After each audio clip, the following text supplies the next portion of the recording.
One of my favourite books is Steven Pinker's Stuff of Thought, and I spent a lot of time thinking about the subtitle, which I've mentioned before, which is this idea of language as a window into human nature, which I just love as a subtitle, and that exercises me quite a lot in terms of what that could possibly mean.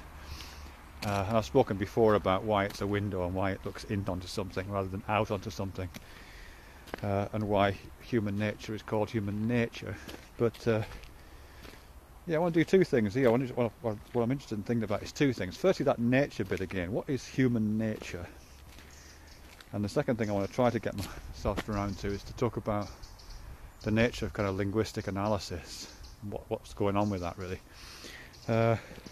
This thing about human nature, though, I think when you are looking through this window, the window of language into human nature, you're not just looking at how humans work. At least I don't think you are. It doesn't feel like you are to me. I think if you're looking at human nature, what you're looking at is the relationship between human cognition and human embodiment, which is a very close and personal relationship.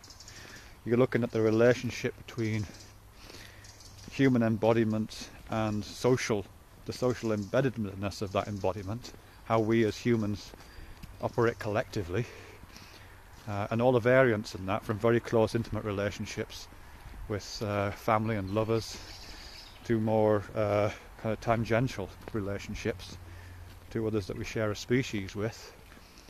You're looking at those relationships between humans and the rest of the living world, the relationships I have with my dogs, and this kind of strange genetic relationship I have with everything that's alive around me, and I'm surrounded by copies of my DNA right now, and the relationship to the inanimate world, and the relationships between all of the kind of forces and procedures and processes that are going on in the world around me, physical processes, biological processes, and so on. So human nature is not just about humans. Human nature is about humans in the context of everything else that's happening.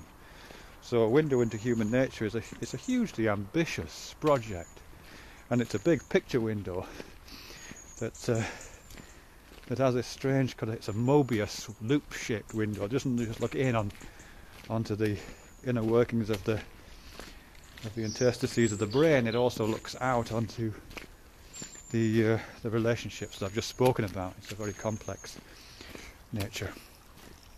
The second thing I'm kind of interested in is this thing about analysis. You know, what are you performing when you perform this analysis? What is the status of language in that analysis, if language is this window? And what it reminds me of, actually, and this is going to sound a bit tangential, is it reminds me of scriptural exegesis. Scriptural exegesis. When you carry out some kind of analysis of a scriptural text, you know, if you're a kind of biblical scholar and that's your thing, you go through the Bible and you perform these exegesis. You're kind of looking through that, not into human nature, or not even the human nature that I've just talked about. Your ideal aim is to kind of look at spiritual nature, or theistic nature, the nature of God, and how the nature of God forms itself into commandments or moral absolutes or origin stories or commiserations for the difficulties of the flesh, all those kind of things. It's a bit of a shame that scriptural exegesis limits itself to just one book usually, or just a series of commentaries. If we had that kind of scriptural exegesis approach, not to a single text but to language, which I think in a sense we do. I think that's kind of what the project is, and it'd be so interesting, I think, potentially.